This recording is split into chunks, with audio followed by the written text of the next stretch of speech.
Statements expressed in the following program do not necessarily reflect those of WWDB, its staff, or management.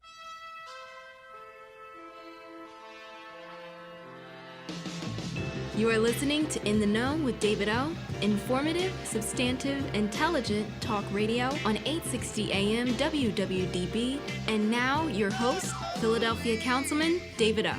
Hello, this is David O. Thank you for joining me once again for another hour of information from experts who really know what they're talking about. They live the life. They really want you to know what they know, at least what they can provide in the short amount of time that we have. So joining me today are three excellent guests. The first is Gary Tuggle. He is the Special Agent-In-Charge for the DEA for the Philadelphia Field Office. And our topic that we're going to talk to him about is combating this current heroin epidemic. Our next guest is an entertainment lawyer, Alexander Murphy Jr., Esquire. And among the types of entertainment law that he practices, he actually deals with filmmaking, major motion pictures, local films, documentaries, and we're going to spotlight him a little bit, find out, how he got in the field, what he exactly does, and what he thinks about the Philadelphia environment, our region, for filmmaking. And then finally, we answer a question each week, and I'll tell you that if you got a question, send me an email, David O Radio Show, davidoRadioShow@gmail.com. And our question this week is, how do you get in shape fast? And particularly from a woman's point of view. Maybe you got 30 days to get to that beach, or you got 30 days for that high school reunion, or maybe it's a wedding.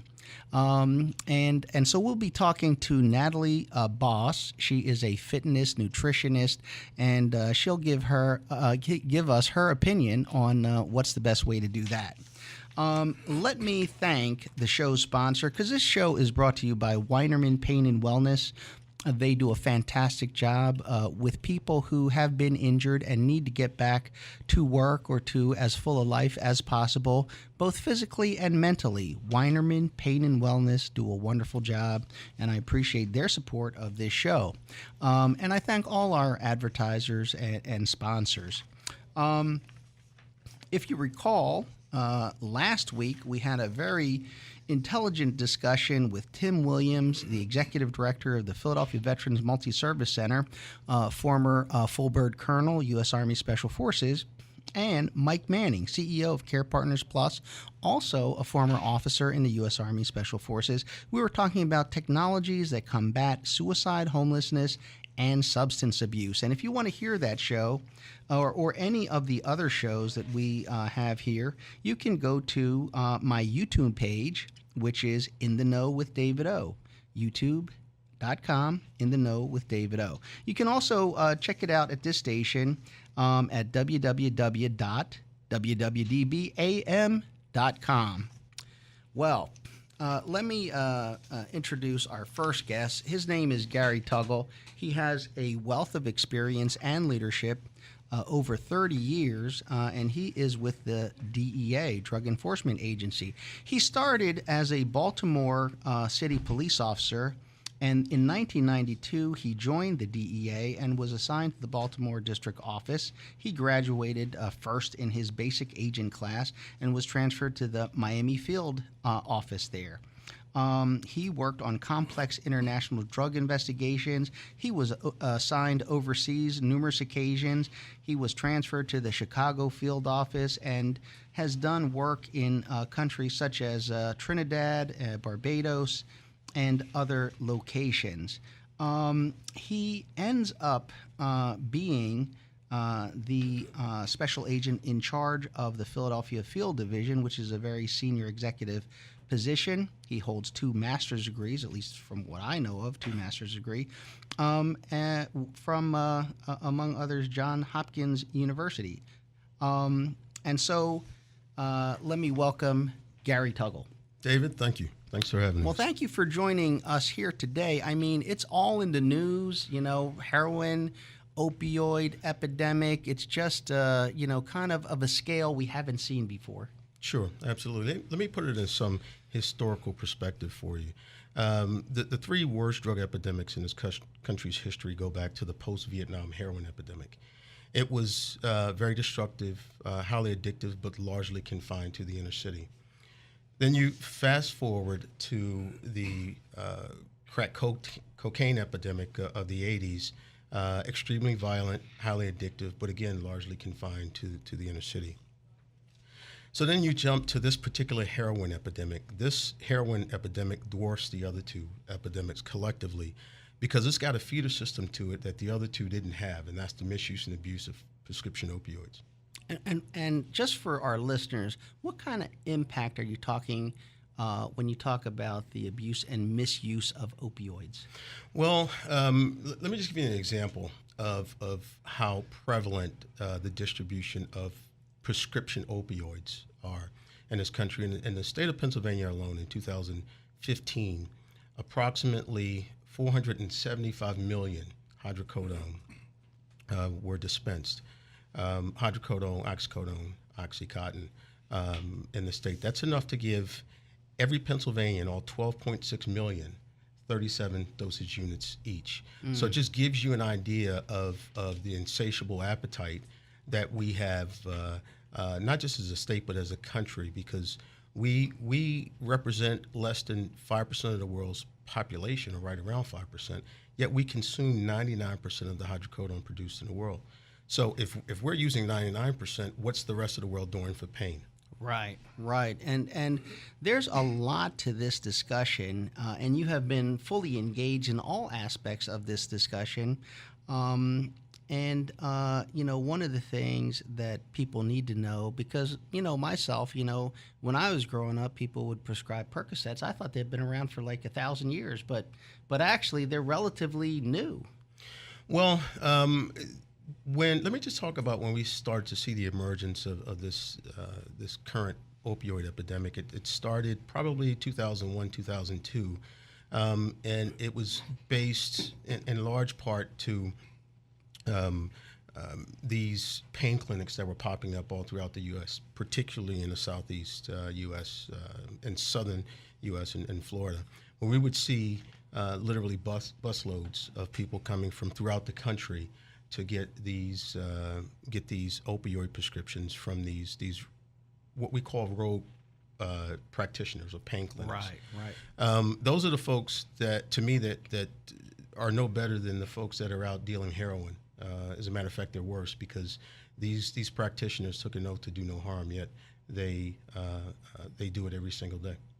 I think the term is white coat drug dealers. That's what I call them. That's what I've coined, the white coat drug dealers in the country. And look, I don't want to give all registrants, just so that you know, David, all doctors, dentists, practitioners are licensed by DEA if they dispense, distribute, or manufacture controlled substances. So, and we regulate about 1.7 million of them. We estimate that less than 1% of those are what we refer to as rogue. Right. Those are the ones that are out, that are actually the white coat drug dealers that we go after criminally, not just to take their licenses, but to put them in prison for dealing drugs. And then you have the other 99% that are very well intentioned, but in some cases have overprescribed, not recognizing the hazards in doing so. Do you think it's possible for us to really address this problem without really dealing with the fact is we as Americans find it necessary to feel no pain, and we want to have as much medication as possible? That's a very good question, David. Again, we as Americans have an insatiable appetite for drugs, both licit and illicit, and it's based in part to this cavalier attitude that we have about drug use. Again, if you look at what the amount of drugs that we consume the amount of licit drugs. So the hydrocodone, 99% produced in the world. The Oxycontin, oxycodone, 80 to 85% produced in the world, right? It's sad to see how much we consume, but in addition to that, it goes back to this cavalier attitude that we have about drug use that has to change. That thought has to change fundamentally if we're going to recover from this problem successfully. Yeah, and let me say, like, I'm a big supporter of medical marijuana. I believe it's a great alternative. People may differ, but I do find it interesting that some of the nicest people in the world, they have a very, different idea of, for example, marijuana.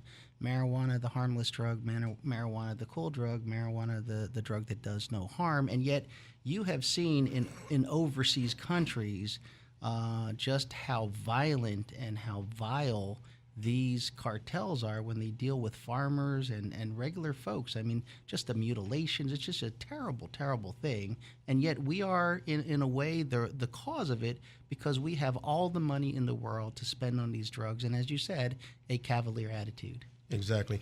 Well, look, the marijuana trade, particularly international, is a very violent trade. I've spent time in Mexico and Colombia and watched how these peasant farmers were treated, slaughtered in many cases. But the way we view marijuana in this country isn't very healthy for us.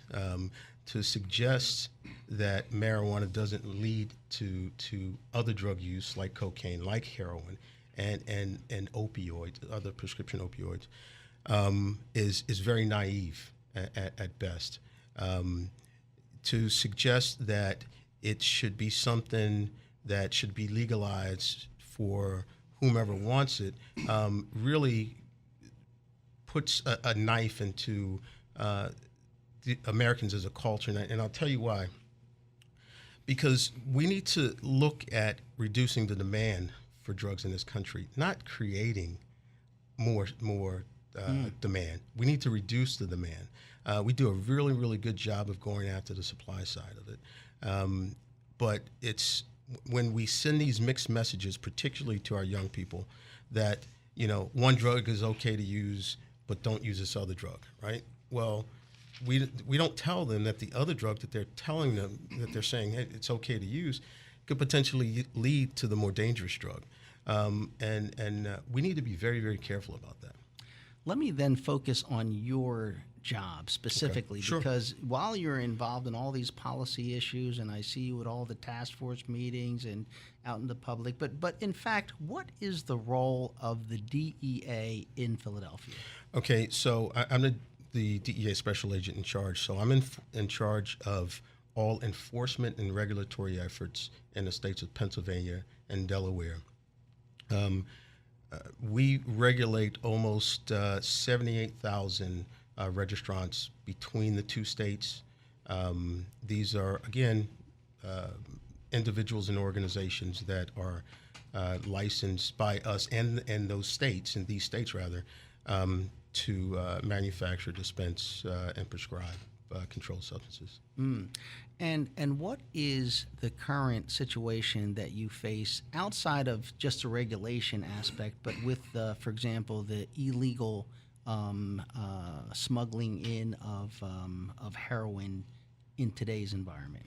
Well, it's a challenging environment in as much as any way that you can conceive that one would, or these drug trafficking groups or transnational criminal organizations would want to get drugs to market, right, to fill that insatiable demand.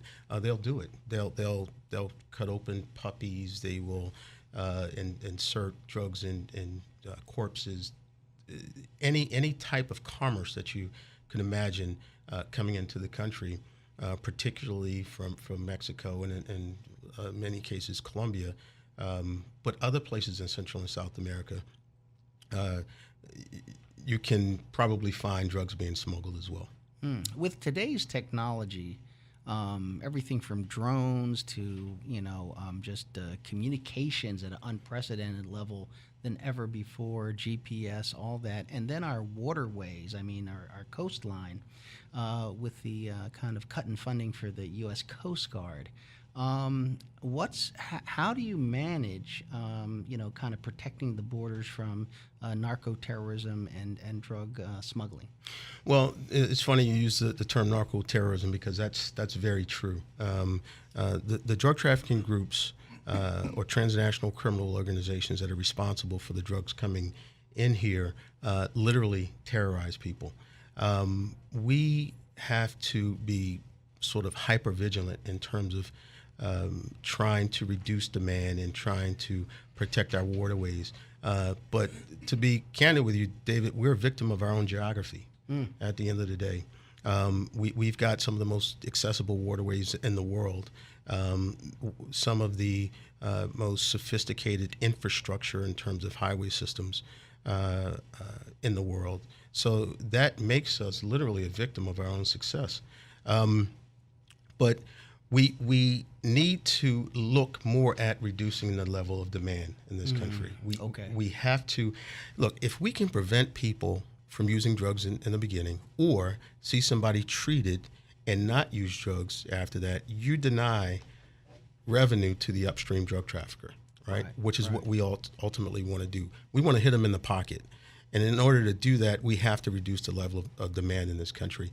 That's not going to be easy to do, but at the same time, we have to look at a changing of this cultural thought that we have, or thought process that we have, in terms of the cavalier attitude about drug use. When I was in the DA's office back in the mid '80s, and I'll tell you plainly, I mean the listeners, our perspective, myself as a young, assistant DA in Philadelphia, was that cocaine and all these type of things, the violent drug gangs that were selling controlled substances out on the street, that we were trying to lock them up as long as possible as kind of a deterrent. It was the common thought in those days that if you would lock people up for a long period of time, you would curtail the drug trade, because people wouldn't want to get out on the streets and sell. And that attitude has changed, obviously. What is the new attitude on how to address these issues? Okay, well, drug traffickers should be in jail, right? Because they literally prey on the misery of the citizenry. But we can't arrest our way out of this. We need to have communities play a larger role in terms of prevention, because, again, we're really, really good at going after the supply side in terms of dismantling particularly these transnational criminal organizations. We do an outstanding job of that. But as long as we have this level of demand, there's always going to be somebody to step up and fill that void, right? So we need to work on that side of it. So again, we need to go back to preventing people from using in the beginning, right? Seeing those that want to be treated get treatment so that they can stop using, and then denying that revenue to the drug trafficking groups. And that's a force multiplier for law enforcement. So it's got to be a multi-pronged approach. It's not just a law enforcement problem. It's not just a community problem. It's not just a regulatory problem. It has to be treated equally on all sides. Let me ask you this. I mean, I tell people, I say this a few times on this radio show. I remember as a child going to public school in Southwest Philadelphia, Cobbs Creek, not one of the best neighborhoods, and looking at a little comic book about a guy who was on heroin, and his wife kept saying, you got to stop, and he kept saying, honey, if you would try it, you know what I'm talking about. And so she ends up trying it, becomes a prostitute, and at the end of the comic book, he gets cleaned up and he's off drugs with his wife, And I was probably like under 10 years old. And after reading that comic book, I said, listen, that's a bad thing. I'm not going to do that. And listen, I come from a bad neighborhood. A lot of kids did drugs or tried drugs. But I don't see the same amount of effort in our public schools and in our communities to try to teach kids about, hey, that's not something you want to do. And kids are very critical of their older brother and sister, and they're like, oh, look at that dummy, they're doing this stuff, I'm not going to do it. But why isn't there the level of education and prevention for the next generation? Well, there should be. Again, we need to try to get out ahead of this thing, and as much as our young people need to know how dangerous the path to drug use is in terms of destruction. Just to give you an example, last night there was a pregnant woman who, in the Kensington area actually, who was revived twice in a 45-minute period from overdoses. These are two separate overdoses with the same person in a 45-minute span, right? And this is a pregnant and expecting mother, right? How much more horrific does it get than that? I don't think it does. I don't think it does. So we've got to do some out-of-the-box things in terms of educating our kids so that they don't go down that path in the beginning. And I think that sending them mixed messages is the wrong thing to do. Another topic that comes up, especially in the African American community, is, hey, when this was our problem in the black community, in the inner city, nobody cared. And now that it's a white problem out in the suburb and the rich kids are dying, people care. Well, I grew up on the east side of Baltimore, much like you, a very, very tough part of the city. I grew up around and seeing lots of drug use and the destruction that it caused. So for me, it was a problem from the very beginning, right? And I never realized just how much of a problem it wasn't for other communities. But what I can tell you is that in my 33-year career, what I've seen is the problem move past race. It has moved to the point where America as a culture, the fabric of America, is being destroyed because of this insatiable appetite that we have. And again, this cavalier attitude that we have. If we don't stop this, or at least slow it down in the near future, we're going to be at serious risk of losing really bright kids, right, to death and destruction, losing the socioeconomic impact of this. I can't tell you, is in the billions of dollars already, and it's getting worse. The loss of talent, the detriment to the family unit. It's just folks dropping out of college, out of high school, and we're seeing addicts being created at much younger ages. Yeah, and I'd like to say, listen, I find the race thing to be a bit divisive. I mean, at the end of the day, we're talking about people, and there's a lot more people in every category that is suffering right now. We really should address it. For our listeners, how does the average citizen interact with the DEA? Well, the average citizen usually doesn't. Usually the average citizen interacts with state and local police. However, DEA has, under our 360 strategy, what you've experienced in terms of the summits and things, is made a concerted effort to get more into the community to help with educating the public with respect to where we are with this epidemic and how destructive it is to the community, but also to sort of empower communities and try to improve quality of life in the communities that are hardest hit.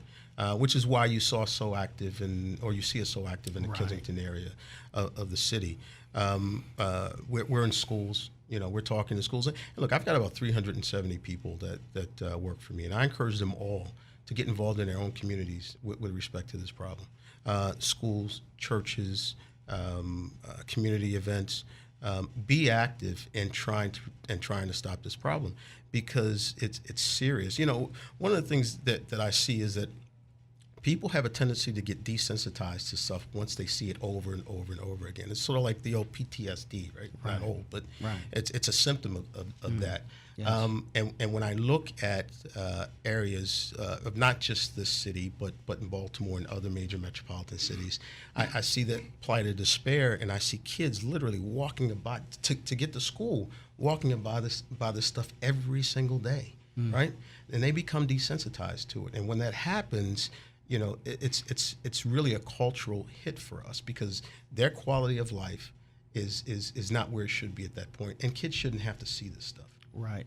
And for our listeners, you could actually go to like DEA school and things like that for citizens. But in our last minute, kind of, if people want to kind of figure out how to invite you or to invite the office out to their events or to find resources, how can they get in touch with you or your staff? Sure. You could go to www.dea.gov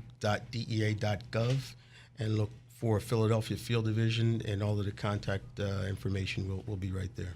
All right. Well, thank you for joining us. Thank you, David. Thanks for having us. All right. Listen, everyone, stay tuned. We'll be right back with Alexander Murphy, Jr., Esquire, entertainment lawyer, and he's going to talk about his life in the filmmaking aspect of his career.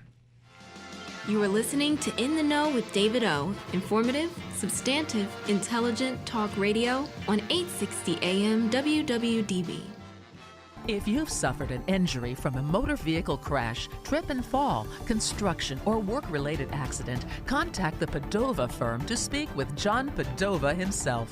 You've heard the name. That's because for over 25 years, John has been winning for his clients. John is dedicated to ensuring his clients are fully compensated. Call 215-893-0700. That's 215-893-0700. Don't suffer more than you have to.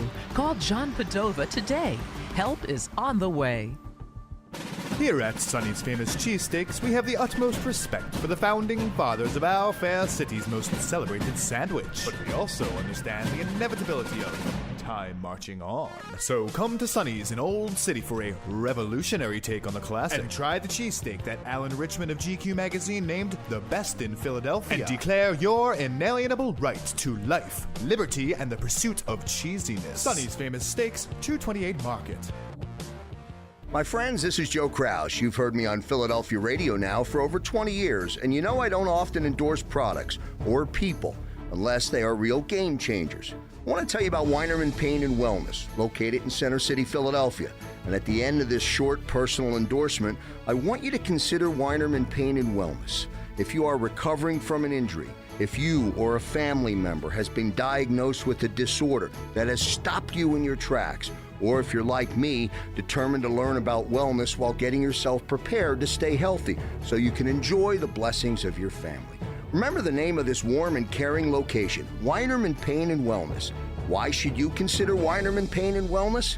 Because they are who you expect them to be. Weinerman Pain and Wellness, on the web at weinermanpainandwellness.com. Weinerman Pain and Wellness, located at 100 South Broad Street, just south of City Hall. Call Weinerman Pain and Wellness at 215-988-9503. That's 215-988-9503. Call today. Today's broadcast is brought to you by the Philly Labor RX Injured Workers Pharmacy Network, featuring PPC Pharmacy, First Choice Pharmacy, and Precision Scripts, providing injured workers with premium products and services from the point of injury through the entire healing process. The Philly Labor RX Pharmacy Network cares about injured workers. Every day, the men and women of the United States Marine Corps demonstrate their commitment to defend the American way of life. Since 1775, we have served our nation as a force in readiness. From combat operations to humanitarian assistance in every corner of the world. No matter where the mission takes us today, or wherever our country needs us tomorrow, we always remember the land we call home. As Marines, we take a stand for each other, for our nation, for us all. The few, the proud, the Marines.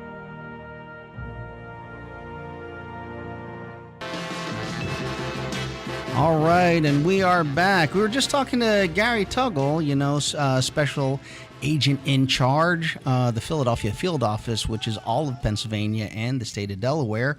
And we are going to be talking to Alex Murphy. But first, let me just shout out that, listen, if you support our military, and I know many of my listeners do, in particular for the U.S. Army Green Berets, I am having a benefit dinner on Friday, October the 6th, 6 to 9 p.m., at a place called Saigon Maxim Restaurant. It's actually a pretty big place, seats like 350 people in their banquet area. It's at 6th and Washington Avenue why don't you join me? Tickets are only $65, includes dinner, live entertainment. We'll be joined by Danny Swift Garcia, WBC, WBA World Boxing Champion, international DJ Casper, who produced the music for Deadpool and the TV show Empire, American Dinosaur, great rock band, and Second Street Irish Society Pipes and Drums. So you know it's going to be good. We're going to have great raffle items and auction items, door prizes, and all that. We're honored that Governor Rendell, Speaker Mike Turzai, and former Undersecretary of the Army Patrick Murphy will be joining us, as well as 3 outstanding speakers, all former Green Berets: Sergeant Major retired Albert Slagowski, Nick Freitas, who is actually a delegate in Virginia, is like a state rep in Virginia, and Mike Manning, who's been a guest on my show, CEO of Care Partners Plus. So please note that down. Friday, October the 6th, 6 to 9 at 6th and Washington, Saigon Maxim Restaurant. And an event where you can actually meet our next guest in person and actually hear legal advice, and really it's kind of not so much legal advice as it is very directly how to finance, produce, and distribute your film. So many people are into filmmaking, and we have such talented people, but finding money, getting your film distributed. He's done major motion pictures. He's done local films. He's done documentaries. So he knows what he's talking about, and he'll be backed up by 4 outstanding people: Daphne Yachin, Gabriella Watson, Arazo, Devin Hampton, Rel Daldo, also filmmakers who have been able to successfully get their films to market. But now, let's say hello to Alex Murphy Jr. Alex, how are you doing? Doing well. Thank you for including me today. Good to see you again. Well, you're a very accomplished... I do have to say one thing very, very quickly, because the listeners may not have... It's very intimidating to be on a panel where there's a trainer in the room. I mean, she's checking you out right now. You didn't tell us we had She's checking off her list. Yeah. Okay. Anyway, sorry. No, that he's talking about Natalie Boss. You'll be able to hear her when we get to our question of the week. But Alex, I'm going to just summarize, because we have just such a limited time with you, that you're a top-notch entertainment attorney, but you have also extensive experience in the area of filmmaking.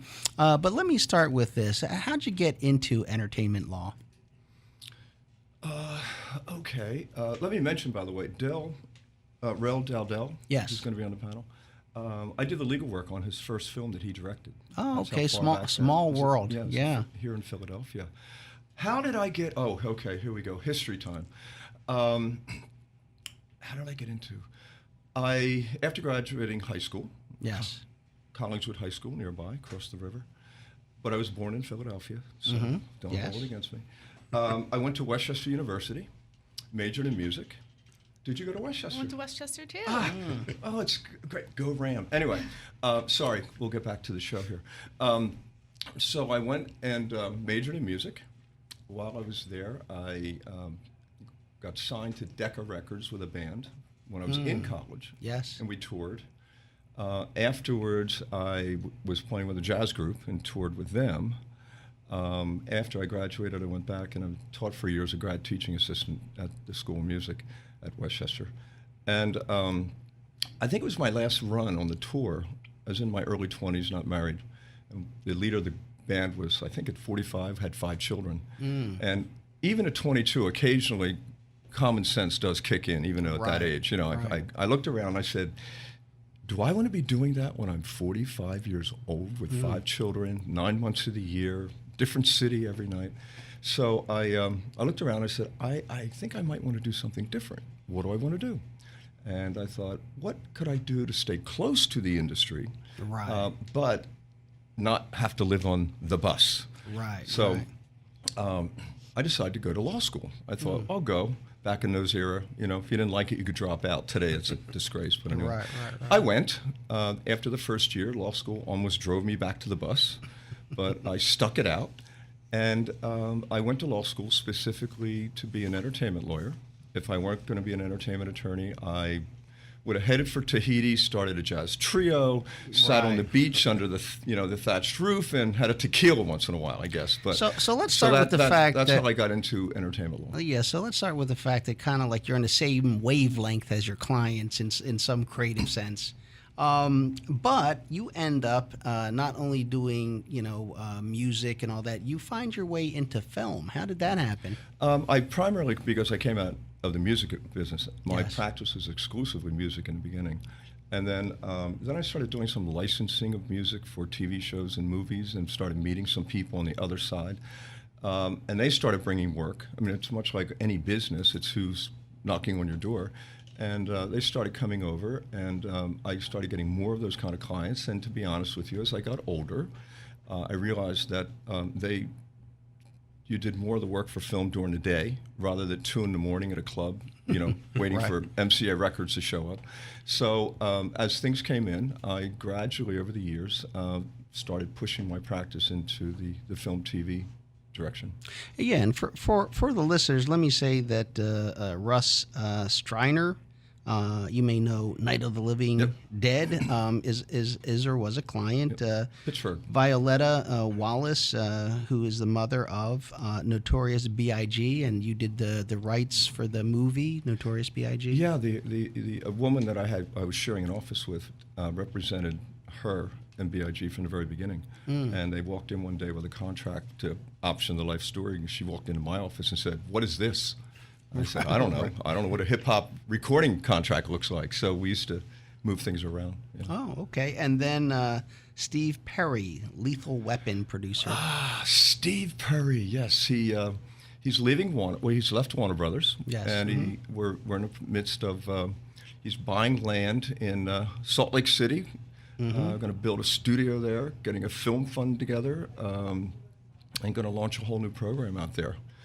I'm hoping that maybe he'll have in his budget a nice little small apartment for me to visit occasionally, but we'll see. We'll see. Yeah. Now, sometimes your work takes you onto the set of the movies. Right. And how does that happen? How does a lawyer end up kind of like on the set of a movie?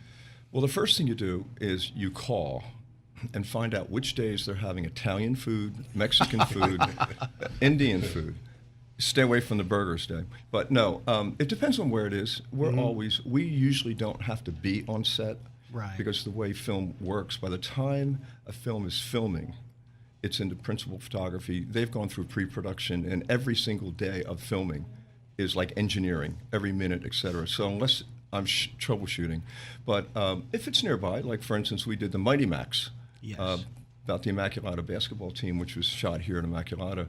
So it's nearby, and it would be fun to pop over. But going to a set is like watching paint dry. It's really boring. You hang out where the food is. Yeah, but you go, just ring it up and show up. It's always fun to do once, but it's more fun to be in the production office where everybody's screaming and yelling at each other. Right.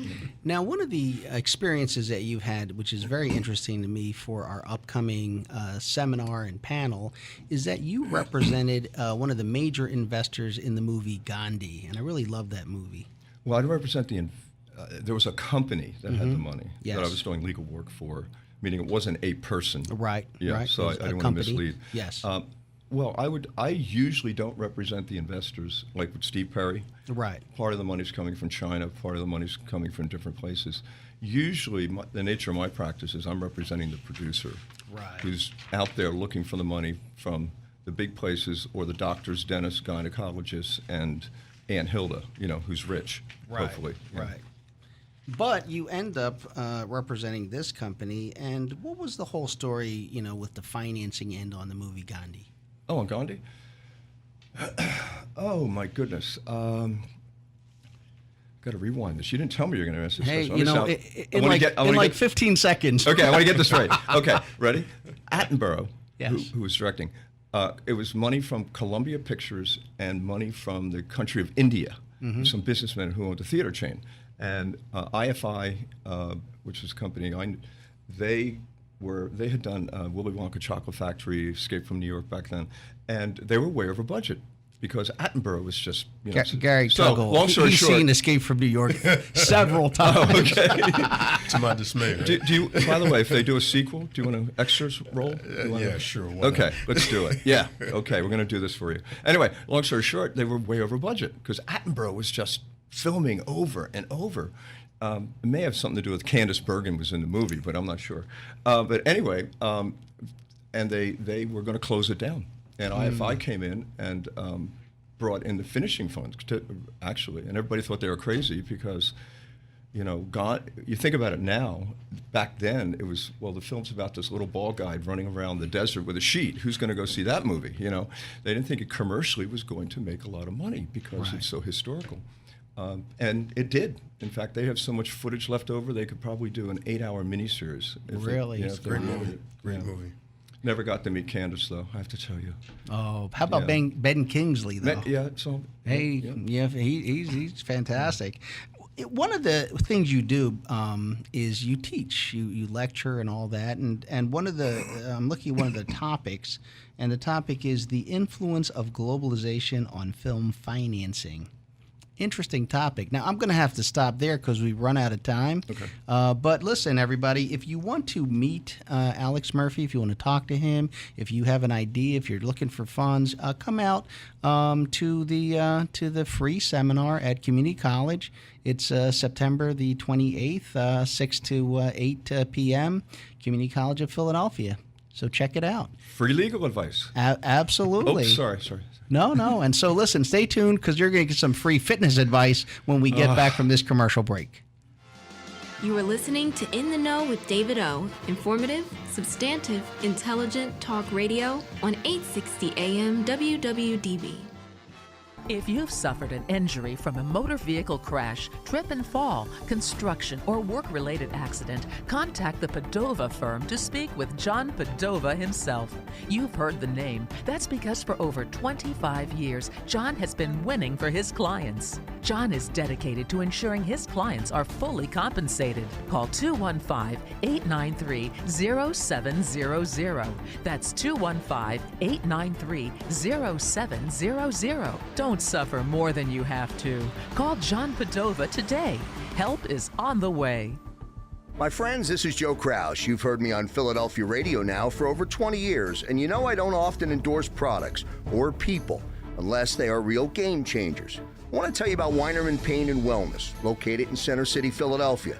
And at the end of this short personal endorsement, I want you to consider Weinerman Pain and Wellness. If you are recovering from an injury, if you or a family member has been diagnosed with a disorder that has stopped you in your tracks, or if you're like me, determined to learn about wellness while getting yourself prepared to stay healthy so you can enjoy the blessings of your family. Remember the name of this warm and caring location, Weinerman Pain and Wellness. Why should you consider Weinerman Pain and Wellness? Because they are who you expect them to be. Weinerman Pain and Wellness on the web at weinermanpainandwellness.com. Weinerman Pain and Wellness, located at 100 South Broad Street, just south of City Hall. Call Weinerman Pain and Wellness at 215-988-9503. That's 215-988-9503. Call today. Today's broadcast is brought to you by the Philly Labor RX Injured Workers Pharmacy Network, featuring PPC Pharmacy, First Choice Pharmacy, and Precision Scripts, providing injured workers with premium products and services from the point of injury through the entire healing process. The Philly Labor RX Pharmacy Network cares about injured workers. At any given moment, somewhere in America, a baby is taking a first step, a developmental milestone. But for too many parents, a baby's first steps aren't just a milestone. They're a miracle. These are the parents of babies who were born prematurely or with birth defects. It's a crisis affecting more than 500,000 babies in the United States each year. You can help them by joining volunteers like you who walk in March for Babies. The money you raise funds research and local programs that help babies overcome the challenges of premature birth and birth defects. Together, our steps make stronger, healthier babies a reality for thousands of families. Sign up today at marchforbabies.org to take the steps that help make milestones and even miracles possible. Who will you march for?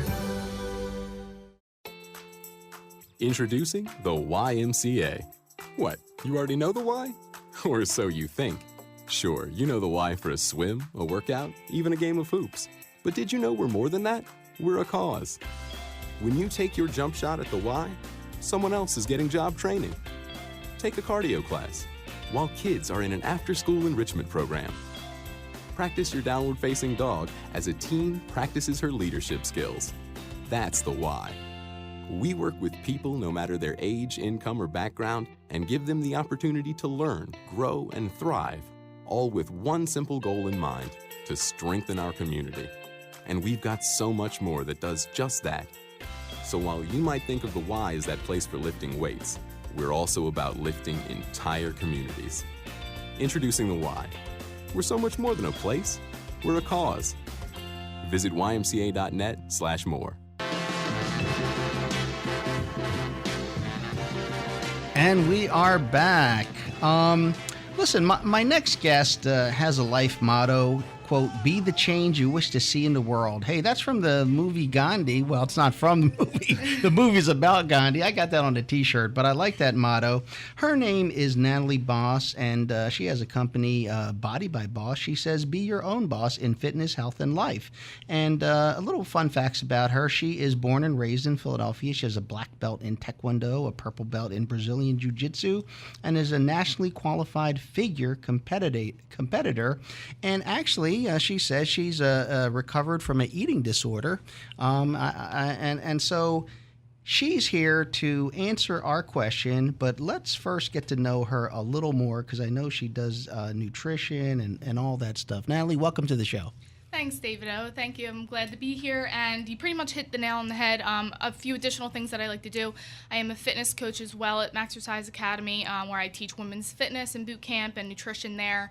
I am an entrepreneur running my own business with the Body by Boss, but I also am a clinical dietitian at Virtua Hospital in New Jersey. Okay. So I'm wearing a lot of hats, trying a lot of different things. But yeah, the bodybuilding stuff, the jiu-jitsu, that's all my passion and hobby, just to stay fit and to stay healthy, that I find is best and fun for me.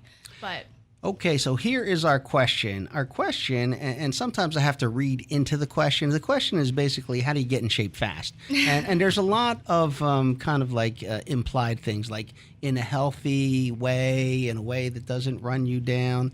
And this comes from a woman, and so I'm going to ask you to focus. For women, what would you advise? Someone says, hey, oh my goodness, in 30 days, I'm going to the beautiful islands. I'll be on the beach. I need a beach body. Someone says, oh my goodness, it's my high school reunion, or, you know, it's that fantastic wedding coming. I got 30 days, and I want to really make this count.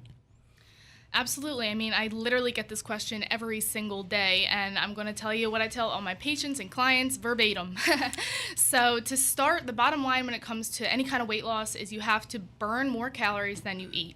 That's just the science behind it. So 3,500 calories equals 1 pound of fat. So if you burn that much, it could be in one day, it could be in 1 week, it could be in 3 months, you're going to burn 1 pound. So obviously you want to stick to maybe 1 to 2 pounds a week ideally for a healthy lifestyle. But I understand the get healthy, slim down quick scenario, and sometimes there's dire situations where you need to do that quick. And so I have some top tips here that I wrote down, really wanted to talk to you guys about that I live by and I think are super, super important, that they're also applicable to maintain afterwards. So it's not like I'm asking you to do a whole bunch of crazy stuff. Maybe some of them people might not agree, but these really, really help. And if you know a little bit of the science behind it, I think knowledge is power. So if you know a little bit of the reason why, it will help you want to maybe keep it off and stick with it. Okay, so let's say the desire to get in shape quick, look good in 30 days is just a step towards a healthier, fitter lifestyle. Exactly. I like the things is making small changes to your lifestyle change, not just think of it 30 days and then throw it away. If you can do small implements that will help long term, then it's just not going to feel much of a task, and it's going to be just kind of smoothly go into it, because I like to promote the lifestyle aspect, which is long term. Yes. But for the 30-day Quick Fest, one of the first things I have is avoid alcohol. So I already know I'm going to be getting buzzed from that. That was the big doozy. I'm sorry, people. You know, you want to get that magic body in 30 days, stop drinking. But there are ways, if you are going to drink, to do healthier options. Obviously, stick to the most simplest things. You got wine, you got scotch, things like that, as opposed to those sugary beverages where they add all that extra sugar. That's obviously calories. And really, when it comes down to the alcohol, it really is just the calories. That's really what's going. If you're drinking, 12 beers a night, that's calories. And going back to my first point, you're going to lose weight with calories burned versus calories consumed. So if you cut out alcohol, most of the time you're cutting calories, and that might be all you need to drop some weight. Because believe me, people have done that, and they've dropped 10 pounds in a week, and they're like, did it really work that fast? I'm like, yes, it really does. Especially because people don't look up the calories in beer, so or things like that. So they don't really know how many calories it has. So avoid alcohol would be my number one. Another one would be fried food. Fried food obviously is associated. It's like notorious for the high fat, high calorie.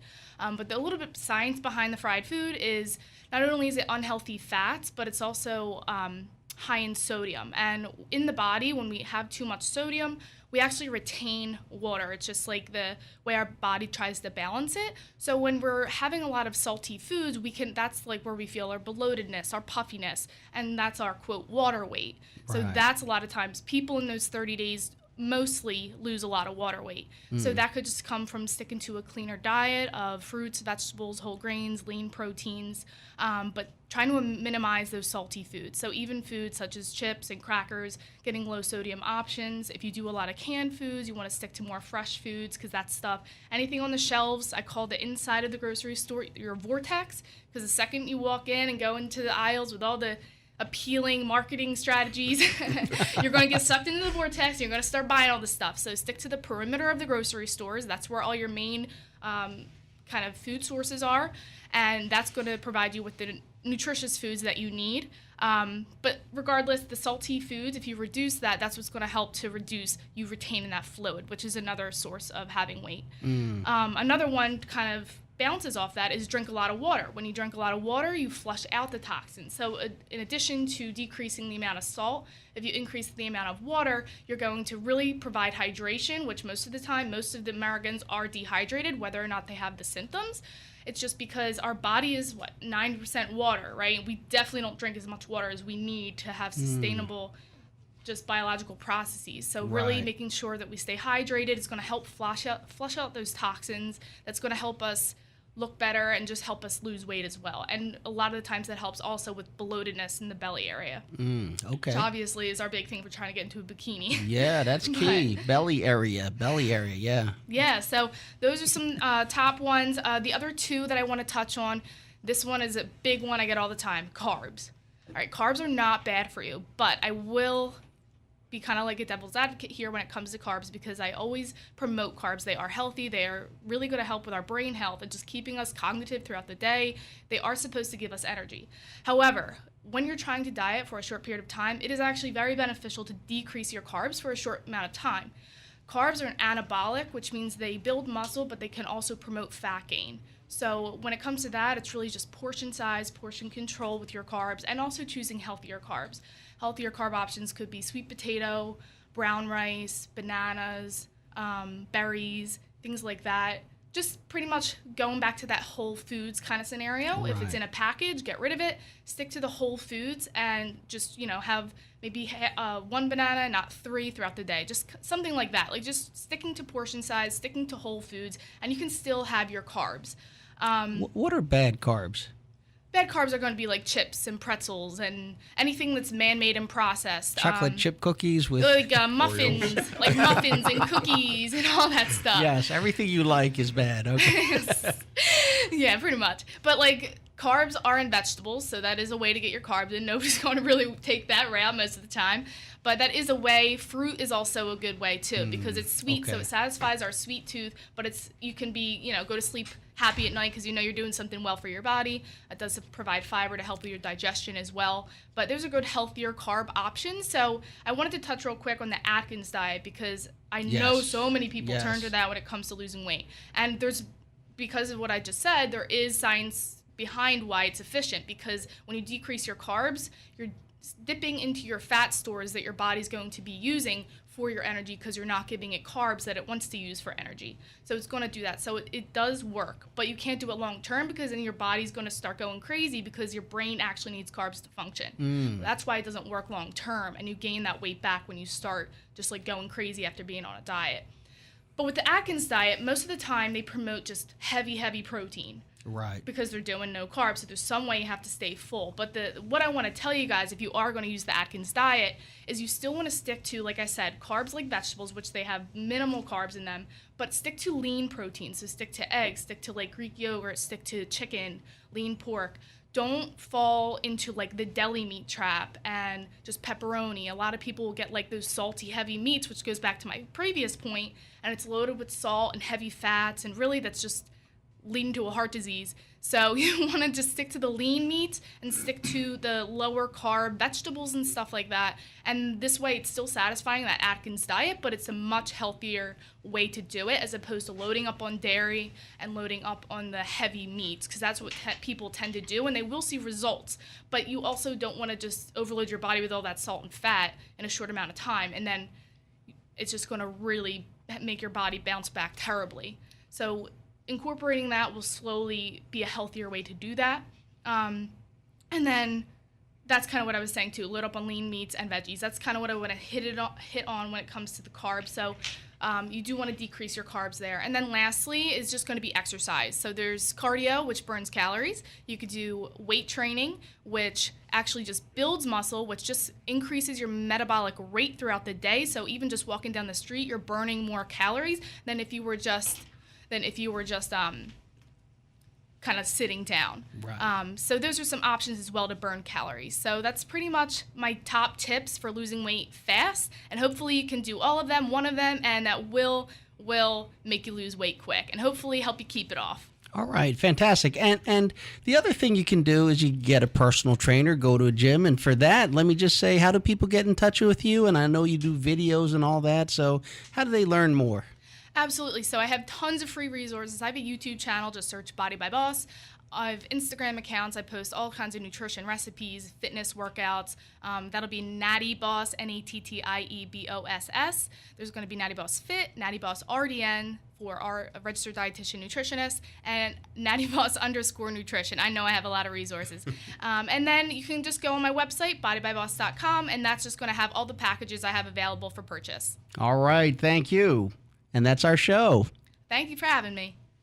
You've been listening to In the Know with David O on 860 AM WWDB. Tune in again next Tuesday at 2 p.m. for more informative, substantive, intelligent talk radio with Philadelphia Councilman David O.